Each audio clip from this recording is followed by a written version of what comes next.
আসসালামু আলাইকুম এভরিওয়ান, সবাই কেমন আছেন? আজকে হাফ আওয়ার পর্যন্ত খেলা আমি বাসায় দেখেছিলাম। বাট যখন একটা গোল মিশররা দিল, আর্জেন্টিনা কোনো গোল দিতে পারেনি, তখন আর বাসায় থাকিনি, চলে গেছি বাহিরে খেলা দেখতে।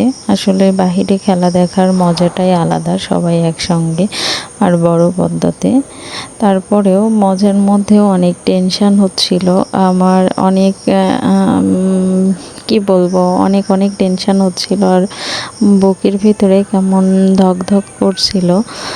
লাস্ট আওয়ারে যখন আর্জেন্টিনা গোল দিল একটা, তখন একটু ভালো লাগছিল। যখন সেকেন্ড গোলটা দিল তখন আরেকটু ভালো লাগছিল, কিন্তু মুখে হাসি ছিল না। কিন্তু লাস্ট আওয়ারে এসে যখন 3টা গোল দিল, ভাই কি বলবো, এটা মনে হচ্ছিল আমার কাছে অনেক আনন্দের একটা দিন। মনে হচ্ছিল আজকে ঈদ, মানে চাঁদ রাত, কাল ঈদ আমাদের, এরকম মনে হচ্ছিল।